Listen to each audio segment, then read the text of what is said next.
Messing, Chapter 1. A child who listened too closely.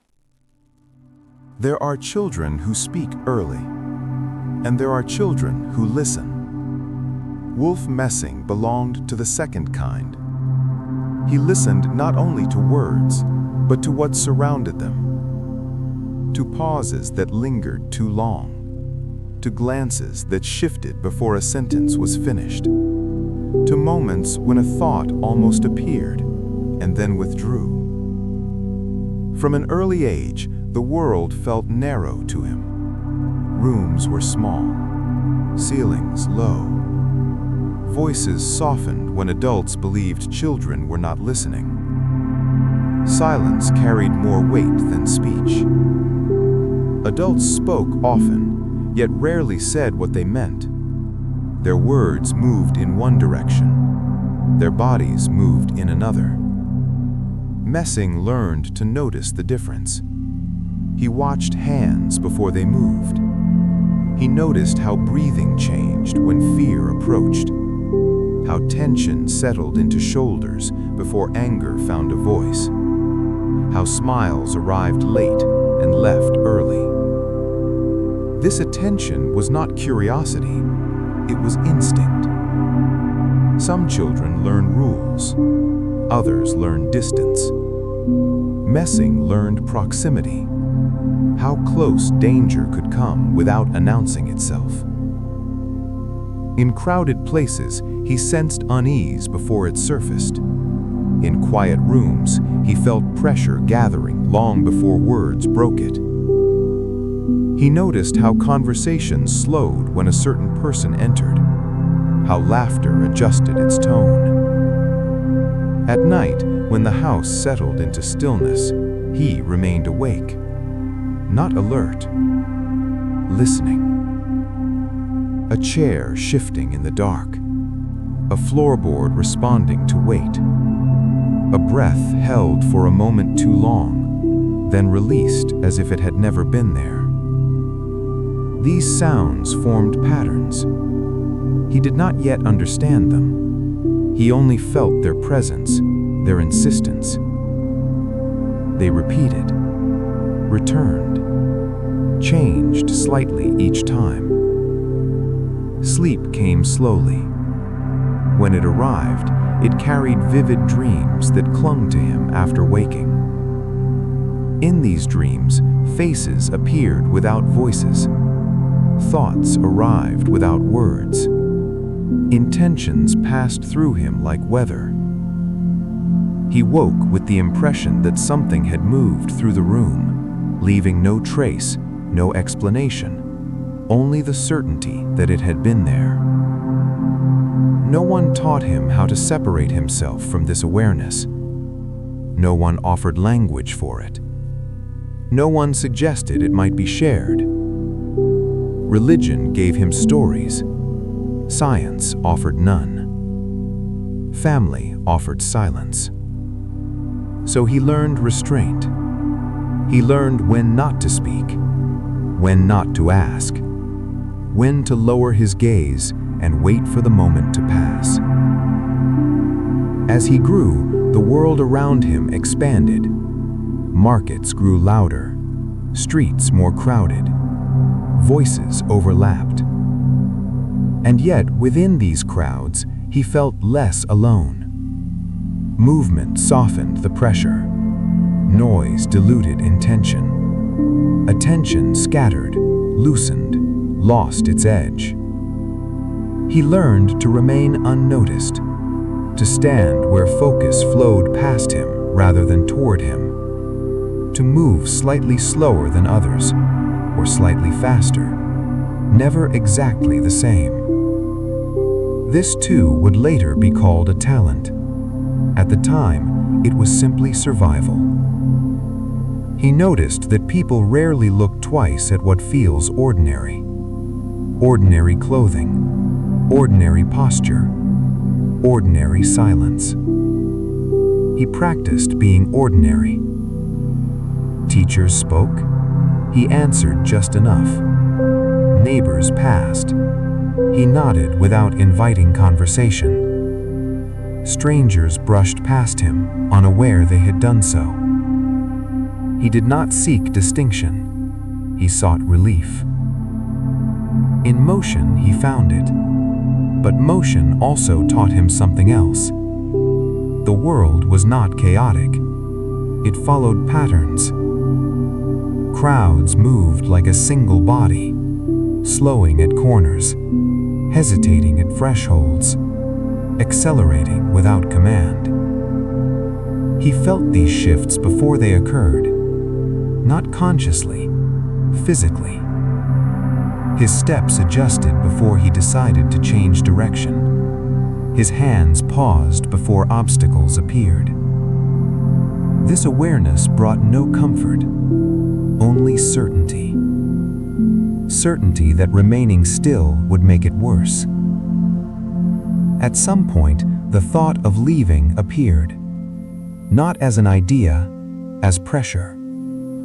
The sense that staying would require him to become smaller, quieter, less present than he already was. Leaving, by contrast, felt open, undefined, risky, but breathable. He did not plan it carefully. Plans require clarity. He moved with feeling, with the same instinct that had guided him through rooms and silences. He packed little. He waited for the moment when hesitation outweighed fear. And when it arrived, he stepped forward. He did not know that this sensitivity would one day become a story, a legend repeated and reshaped.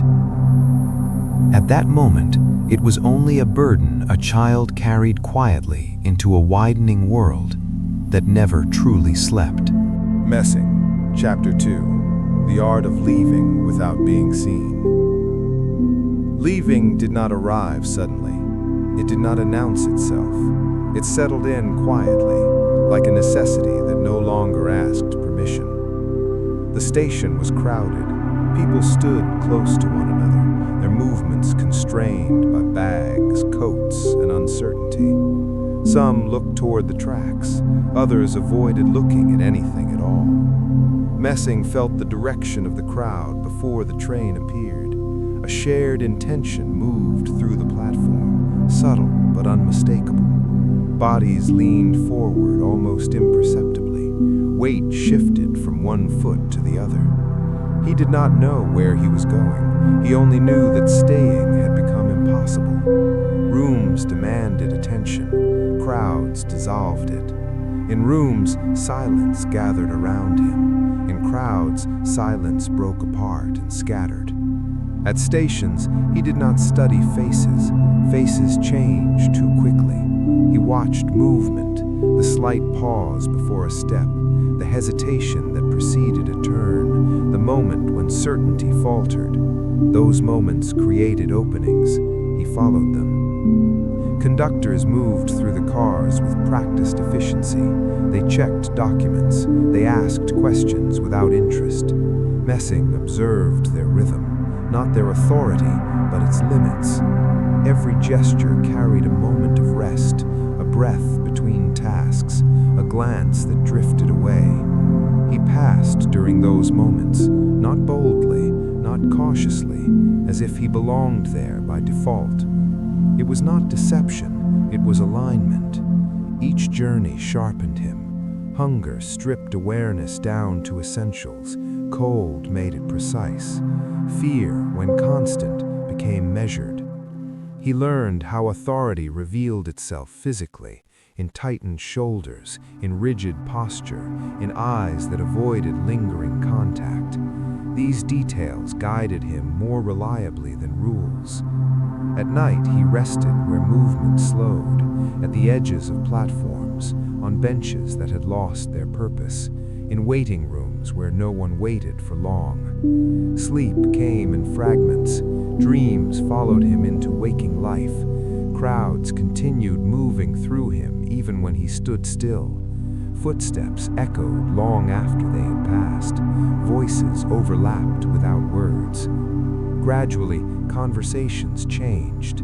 People noticed his pauses. They noticed that his answers arrived before questions were fully formed, that his gaze settled where attention would soon turn. This unsettled them. What began as observation became curiosity. Small demonstrations followed, an object located without searching, a choice anticipated without prompting. Messing did not explain. Explanation would have fixed things in place. He allowed others to decide what it meant. With attention came pressure, familiar from childhood, but heavier now. It pressed inward rather than outward. Yet something had changed. He had learned restraint, not control over others, control over himself. He sensed when to remain present and when to fade. Europe moved restlessly around him. Ideas collided, certainties weakened, optimism concealed unease. Messing avoided politics instinctively, not out of disinterest, out of recognition. Rooms carried warnings before voices did. Conversations shifted tone without reason. When that happened, he left. Those who watched him mistook this for humility. It was caution. Small stages appeared, rooms arranged for attention, chairs set too close together, eyes waiting. Messing stood quietly until the room settled. He did not rush. Silence gathered on its own. This silence was different. It did not surround him. It leaned toward him. For the first time, he understood that attention, once drawn, does not always release its grip. Movement had carried him far. Remaining unseen was no longer possible. Chapter 3. The Weight of Being Noticed. Attention rarely arrives with noise. More often, it settles quietly, almost politely, as if testing whether it is welcome. At first, it appeared in small ways, a pause before a question, a second glance that lingered longer than necessary, a conversation that slowed when he entered the room. Messing felt it immediately. The air changed texture. What had once moved freely now gathered, dense and expectant. This was familiar. It carried the same pressure he had known as a child, only altered by distance and time. Before, attention had been accidental. Now it was intentional. People wanted something. They did not always know what it was, but the wanting itself was unmistakable. An answer. A sign, a reassurance that uncertainty could be managed. Messing did not offer promises. He had learned that expectation did not require agreement. When he stood before others, he felt their thoughts before they shaped themselves into words. Not clearly, not as sentences, as direction. Hope leaned forward. Doubt hesitated. Fear tightened its grip and waited. These currents crossed and tangled, pulling the room slightly out of balance. Messing learned to stand within that imbalance without correcting it. Correction drew resistance. Stillness allowed adjustment. His early demonstrations were simple. An object placed somewhere unseen, a decision made silently. He followed the movement of attention rather than the object itself. He sensed where intention had settled, where it pressed most firmly. The room would grow quiet, not tense, focused. Silence gathered, layer by layer, as if the room were learning to hold its breath. This silence was different from the one he remembered. That silence had been passive, unnoticed. This one watched. Afterward, people spoke more softly. Their voices adjusted as if loud sounds might disturb something fragile. Some smiled, relieved. Others avoided his eyes entirely.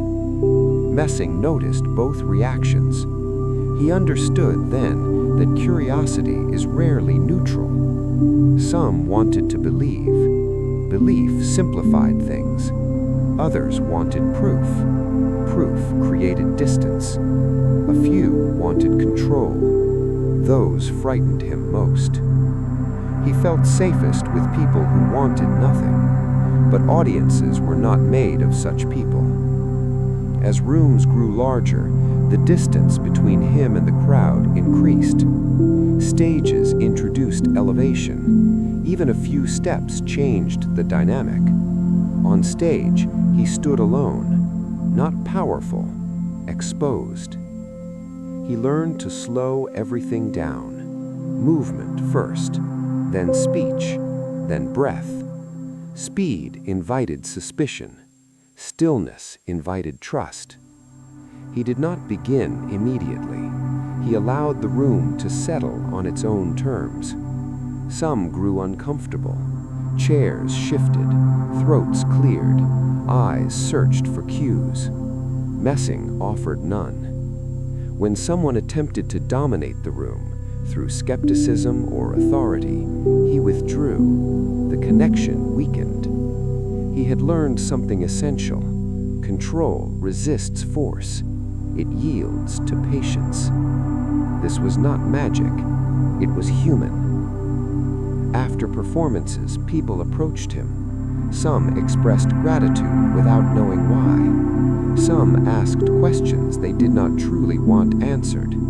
A few whispered confessions meant for no one. Messing listened. He rarely responded. Words had weight. Once spoken, they settled where they could not easily be moved. At night, alone again, the heaviness returned. Awareness did not fade with the audience. It lingered. Faces replayed in fragments. Expressions detached themselves from bodies. Voices overlapped, stripped of meaning. Sleep became uneven. He rested without resting. He wondered whether what he did illuminated something or merely shifted it elsewhere. The line was thin. Fame did not arrive as applause. It arrived as recognition. People spoke his name before he entered rooms. Conversations adjusted around it. Names fixed expectations in place. Messing remembered the days when he passed through spaces unnoticed. Those days felt distant now, safer. But distance had grown, and distance rarely shrinks. Once attention settled, it tightened its hold. Messing sensed a change approaching. Not an event, a movement. The kind that reshapes lives without announcing itself. Listening, he realized, would no longer be enough. The world was preparing to test him, not as an observer, but as a presence. And presence, once acknowledged, demands response. Messing, Chapter 4, Rooms of Authority. It does not rush, it waits to be recognized. Messing felt it most clearly in enclosed spaces, rooms with heavy doors, corridors that absorbed sound, chairs arranged with intention. Here, movement slowed, every gesture carried consequence.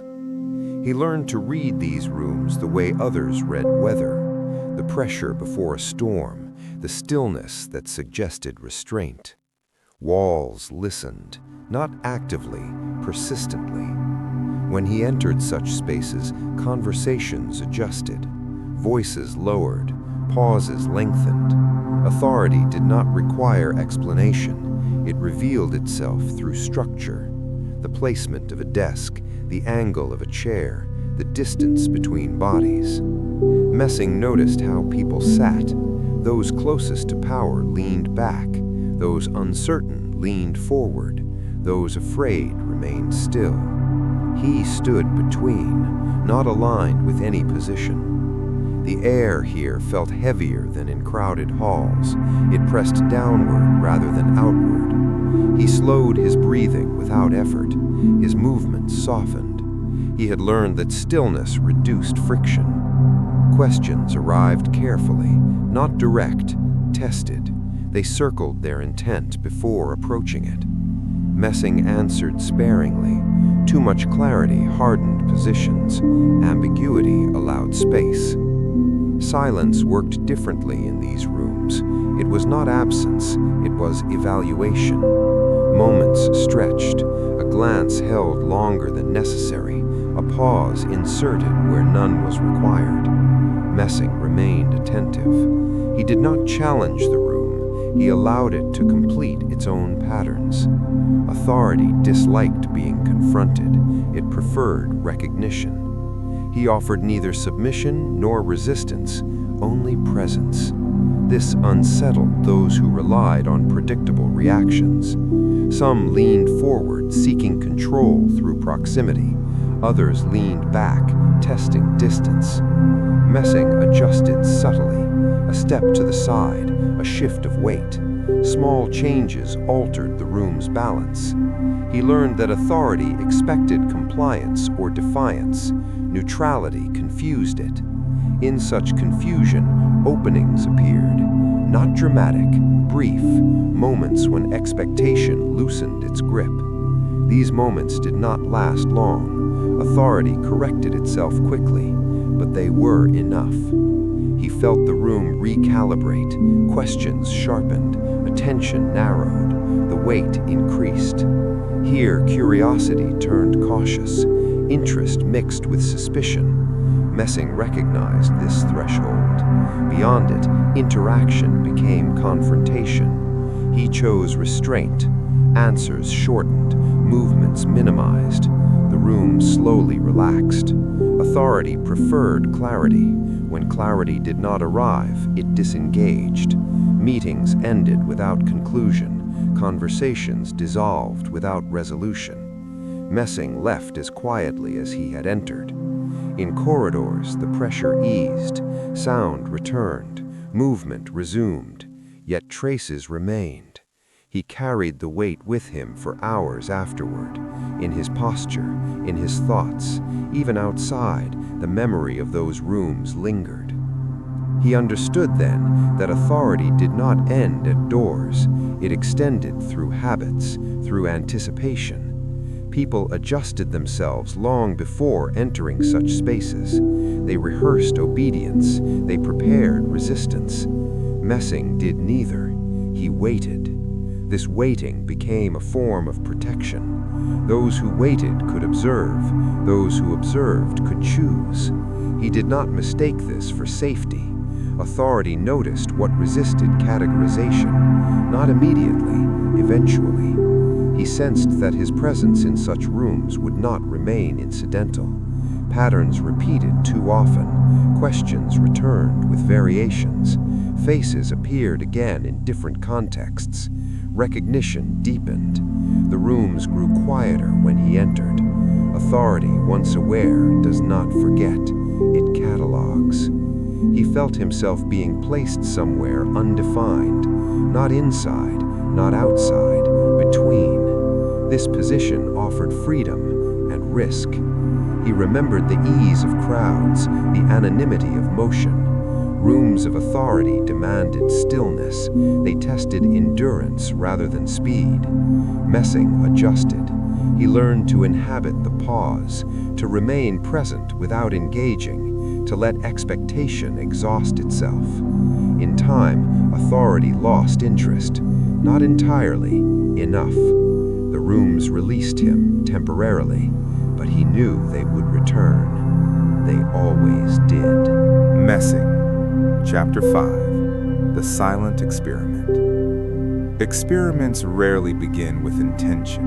More often, they begin with restraint. Messing did not set out to test anyone. He simply noticed what happened when he remained still.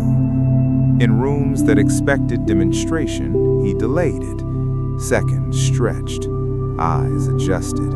Attention reorganized itself.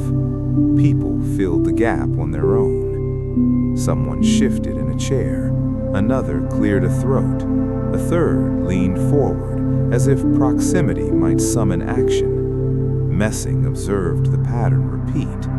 Silence, when prolonged, became a mirror. expectation reflected itself back onto those who held it. He learned to let that reflection sharpen. When he finally spoke, his words landed softly, almost incidentally. A question phrased without urgency, a statement that invited no response. The effect was subtle. The room adjusted again. People recalibrated their certainty. What they believed they had come to witness no longer felt fixed. This uncertainty was fertile, not for spectacle, but for attention. Messing noticed how thought moved through groups. It did not travel evenly. Some minds surged ahead, others lagged behind, resisting. Between them formed pockets of hesitation. He worked within those pockets. An object placed somewhere earlier in the day, a decision made without ceremony. He did not search, he waited. Waiting drew the room inward. Breathing slowed, posture settled. When he moved, it felt inevitable rather than chosen. The object appeared where it had always been. People reacted as if it had arrived. Messing said nothing. Explanation would have narrowed the experience. Silence allowed it to expand. Afterward, conversations drifted, not away from him, around him. People spoke in fragments. They searched for shared language and failed. Some laughed quietly, embarrassed by their uncertainty. Others withdrew, uncomfortable with what they could not frame. Messing listened. He learned which questions followed fear and which followed curiosity. Fear asked for certainty. Curiosity asked for distance. He answered neither. Instead, he allowed repetition. The same experiment, altered slightly. A different room, a different arrangement of bodies. The result changed each time, not because the method changed, but because the room did. He noticed how authority affected outcomes. When authority was present, attention tightened, expectation hardened. The room resisted ambiguity. When authority was absent, attention loosened. People allowed themselves to drift. Drifting revealed more. Messing adjusted accordingly. He shortened demonstrations in rigid spaces. He extended them in open ones. Time behaved differently depending on who believed they controlled it. He felt this most strongly in evenings. As light faded, patience increased. Rooms softened. Thoughts wandered more freely. Messing stayed longer in these hours, not to perform, to observe. He learned that people revealed more when nothing urgent demanded their focus. Small gestures emerged. Hands moved unconsciously. Eyes followed paths they did not intend to take. These details mattered. They guided him more reliably than questions ever could. Afterwards, such evenings he felt drained, not physically, internally. Attention once gathered left residue. It clung. At night, alone, he replayed fragments. A hesitation before applause, a glance exchanged between strangers, a silence that arrived too early. He wondered whether what he offered was insight or disturbance. The difference was difficult to measure. What unsettled him most was how quickly people adapted. After a few demonstrations, uncertainty became expectation. Mystery, once introduced, was demanded again. This demand changed the room. It introduced impatience. Messing resisted it. He shortened his presence. He left earlier. He learned to end things before they solidified. Leaving preserved ambiguity. Ambiguity preserved him. Yet repetition continued. New rooms, familiar patterns. The silent experiment extended beyond demonstration. It became a way of moving, of speaking, of withholding. Messing understood that what drew attention was not ability, it was restraint. The decision not to resolve what others were desperate to name. He carried this with him as invitations grew more formal, as rooms acquired titles, as curiosity sharpened into scrutiny. The experiment was no longer small, and silence, once a refuge, had begun to attract notice. Messing, Chapter 6, Thresholds. Thresholds reveal more than rooms. A room can be arranged. A threshold resists arrangement. Messing felt the difference immediately. Doorways compressed in tension. Corridors diluted it. Stairs altered it entirely. Each crossing asked a question without words. Who enters? Who waits? Who belongs? He learned to pause just before thresholds, not to hesitate, to register. The pressure gathered there differently. On one side, expectation accumulated. On the other, consequence waited. He noticed how people behaved at these points. Some crossed quickly, eager to end uncertainty. Others slowed, rehearsing posture and tone. A few lingered, pretending to search for something they already carried. Messing stood among them, unremarkable. He watched authority change shape as it passed through space. In offices, it rested heavily. In corridors, it thinned. On staircases, it lost coherence. Movement upward created silence. Movement downward restored voices. He adjusted his pace accordingly. When summoned, he arrived neither early nor late. Timing mattered more than punctuality. Arriving early invited scrutiny. Arriving late invited interpretation. He arrived when attention had just begun to wander. These moments were narrow. A door opening too soon closed them. A delay erased them entirely. He learned to sense their approach, a shift in conversation, a pause without cause, a glance that searched for confirmation and found none. At thresholds, identity softened. Titles lagged behind bodies. Roles loosened. Messing spoke less here. Words hardened too quickly in passageways. Silence carried better. He answered questions with presence rather than detail. This unsettled those who expected clarity. Some mistook it for defiance, others for humility. It was neither. It was alignment with uncertainty. As invitations grew more formal, thresholds multiplied. Antechambers appeared. Waiting rooms acquired purpose. Time was measured in intervals rather than minutes.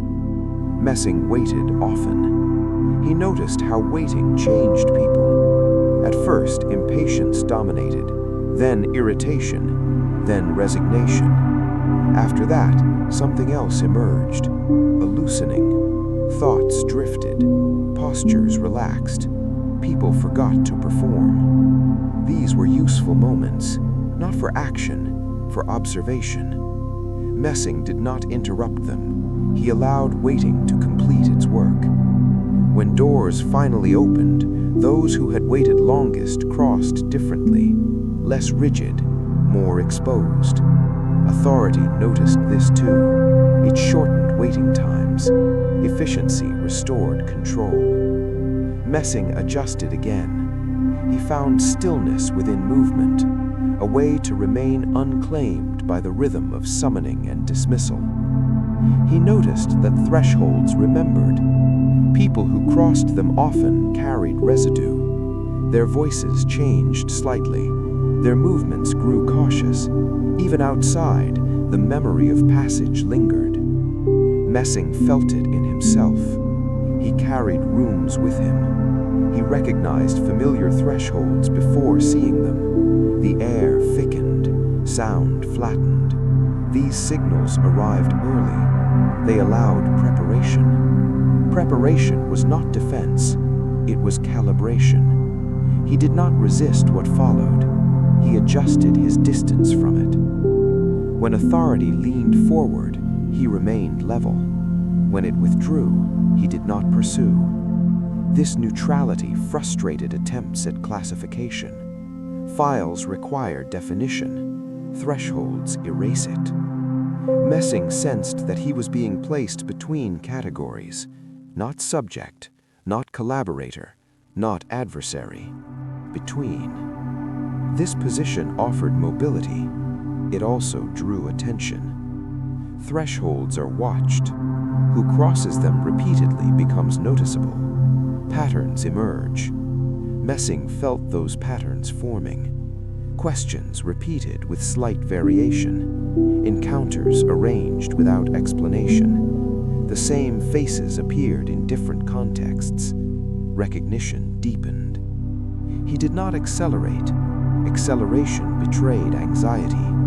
He allowed the rhythm to slow, even when urgency pressed, especially then. One evening, as light faded and offices emptied, he stood alone in a corridor that retained its formality. Doors closed softly, footsteps receded. The space changed character. Authority dispersed. What remained was structure without command. Messing stood there longer than necessary. He listened to the building settle. He understood that thresholds outlast those who guard them. Power moved through spaces temporarily. Architecture endured. He left quietly. Outside, the city absorbed him without comment. Movement resumed. Noise returned. But something had shifted. Thresholds no longer felt external. They had become internal markers.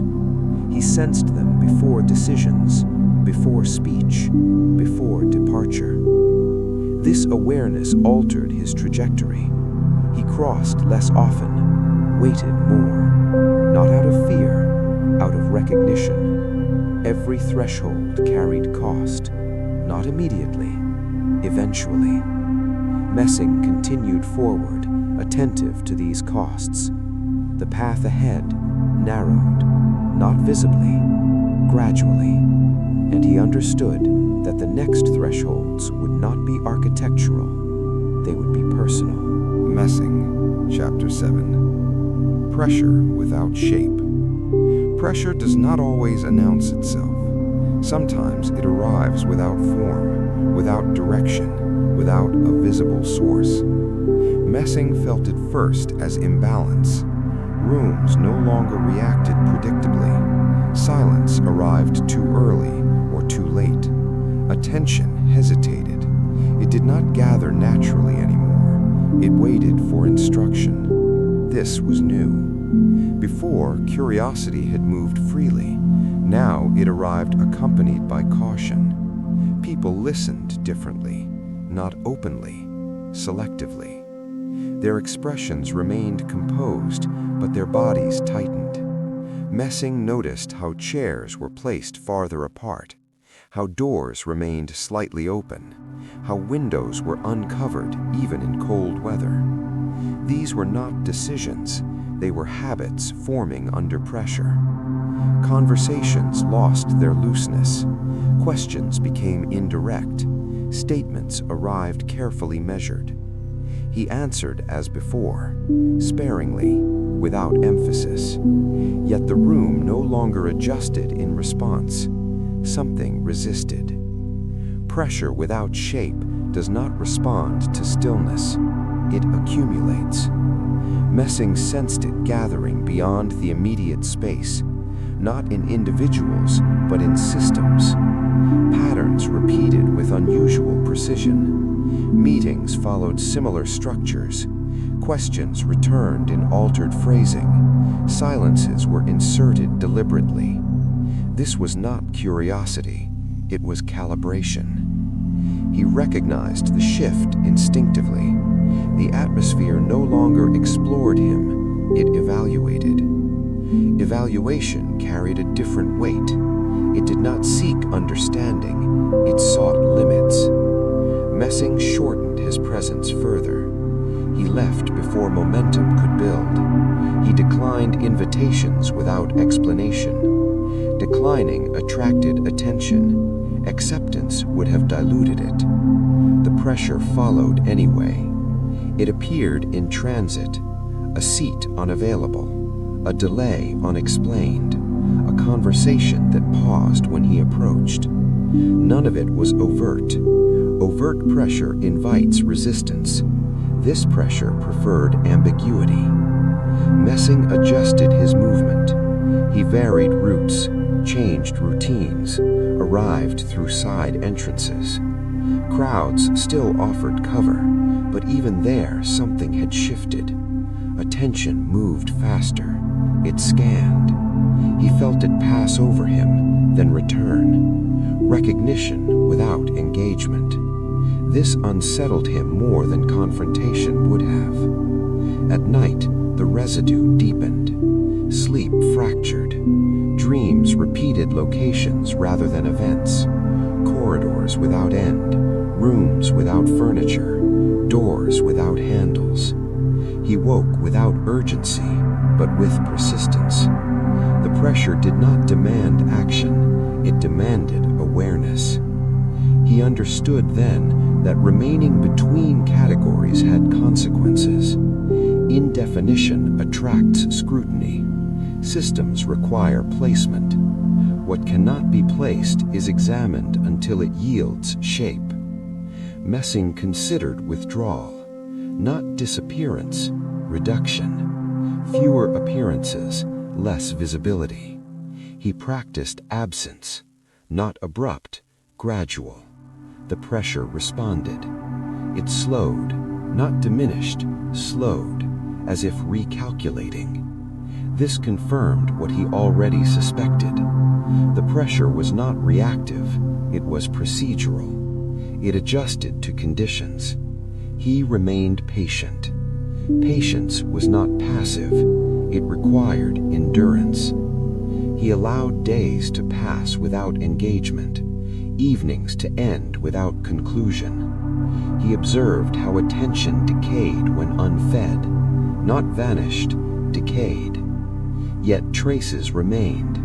Certain faces lingered at the edge of recognition. Certain names surfaced unexpectedly. The pressure learned his rhythms. He learned its limits. This mutual observation altered their relationship. He was no longer merely present.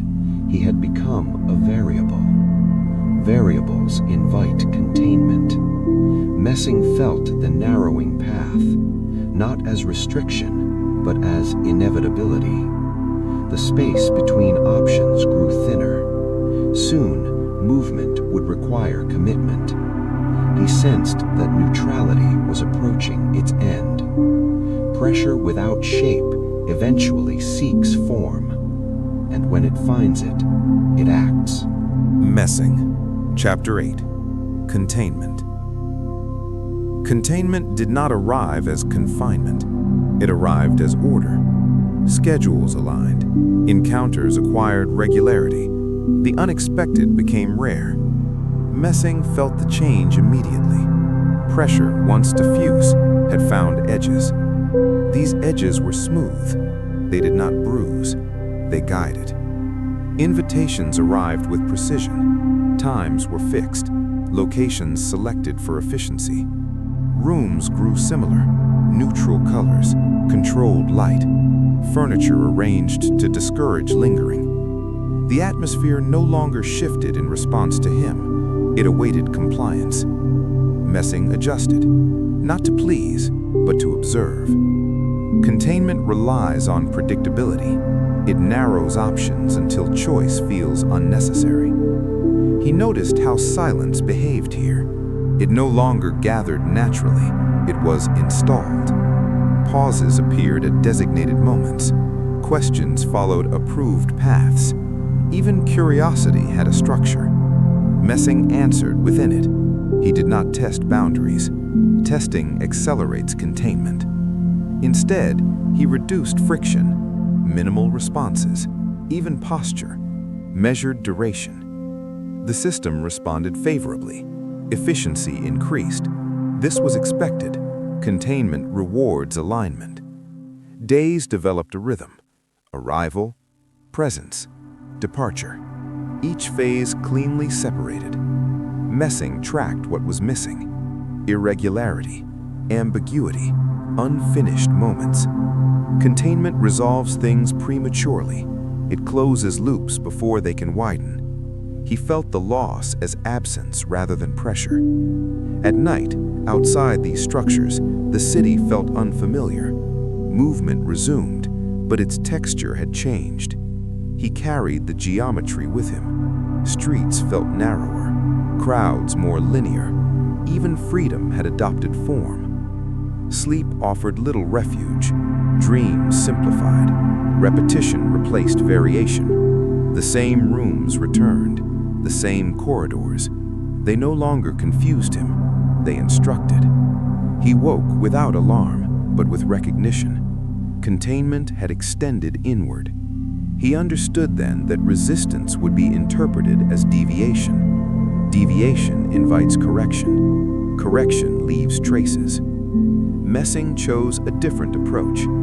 He complied without inhabiting, presence without investment. He allowed the system to complete itself around him while remaining unclaimed by its intent. This required precision. Too little engagement appeared suspicious. Too much invited dependency. He calibrated carefully. Containment thrives on saturation. He offered scarcity. Information arrived late. Responses arrived complete. No excess, no invitation. Gradually, interest softened. Containment prefers complexity it can resolve. What remains flat loses priority. Messing felt the edges loosen. Not open, loosen. Schedules shifted. Intervals lengthened. Rooms allowed variance. The system adjusted, not realizing it was releasing tension. This release did not restore freedom. It restored ambiguity. Ambiguity creates space. Messing stepped into that space quietly. He reduced appearances further, allowed weeks to pass. When he returned, recognition lagged. Containment forgets quickly once attention moves elsewhere. It maintains structure, not memory. Messing recognized the opening, not an escape, a reconfiguration. He did not vanish, he repositioned. Between systems, between expectations. Containment requires objects. What cannot be fixed in place slips through. The world beyond structure resumed its uneven rhythm. Noise returned. Irregularity resurfaced. Messing moved with it. He carried with him the knowledge of how easily order closes in and how quietly it loosens its grip. Containment had taught him something essential. Not how to resist, how to outlast. And in that understanding, a different path emerged. Less visible, less defined, sustainable.